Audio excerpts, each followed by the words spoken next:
Saya melihat ya, di tengah situasi pemulihan ekonomi memang diperlukan berbagai upaya agar terjadi, percepatan, dalam proses pemulihan dan saya melihat memang salah satunya melalui, investasi begitu. Namun demikian itu bukan salah satu, jalan ya, untuk mendorong investasi agar, lebih cepat di masa pemulihan ekonomi begitu. Agak berbeda posisinya memang, antara Kementerian Investasi dan Kemenristek yang, disatukan dengan Mendikbud dan tetap ada BRIN begitu.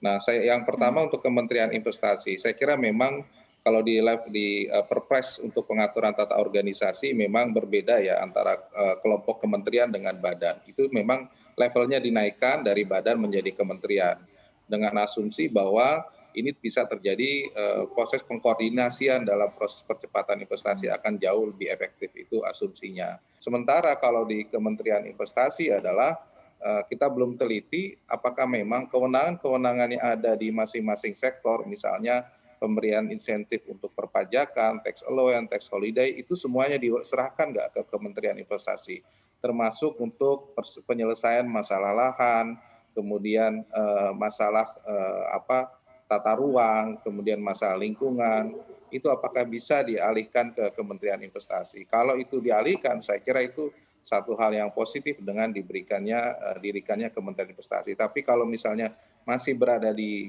kementerian di, sektor lain ataupun masih ada di kementerian lain, maka menurut saya itu masih kurang begitu efektif, kurang nendanglah pembentukan satu kementerian lembaga, begitu Mbak. Baik, berbicara terkait dengan Kementerian Investasi, kalau kita lihat kan juga target yang dipatok oleh Pak Presiden kan juga cukup besar ya Pak di tahun 2021 ini yakni di 900 triliun rupiah. Lantas seperti apa Anda melihat PR dari Kementerian Investasi sendiri untuk mengejar target Presiden ini? Yang pertama secara global memang, kondisinya kan pemulihan ekonomi. Tahun 2020 secara global itu terutama dari, aspek investasi asing itu minus 42%.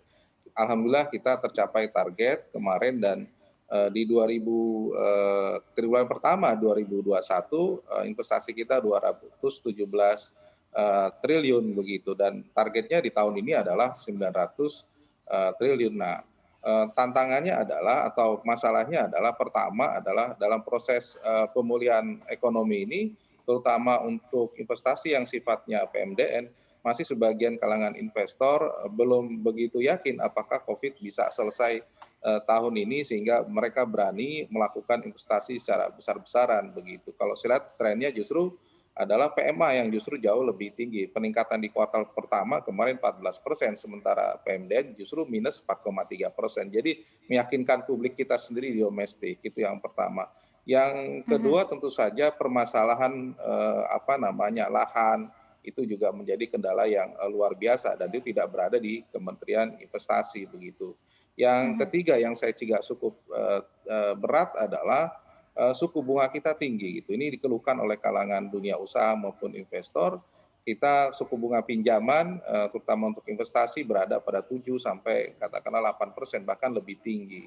Nah di negara luar kalau investasi itu bisa lebih rendah 3 atau sampai 4%. Nah, kita masih berat untuk memberikan satu stimulus agar investasi lebih besar, di kita gitu. Nah, problem lain misalnya untuk easy of doing business yang belum terselesaikan, katakanlah persoalan penegakan hukum kontrak, pengawasan perbatasan untuk, lintas batas, termasuk juga yang penting adalah perbaikan infrastruktur kita. Saya kira memang di tahun 2021 akan ada prioritas yang saya kira akan harus diperbaiki adalah perbaikan tata organisasi dan tata kewenangan. Saya kira ini yang harus diselesaikan terlebih dahulu dengan situasi tantangan yang ada saat ini, begitu.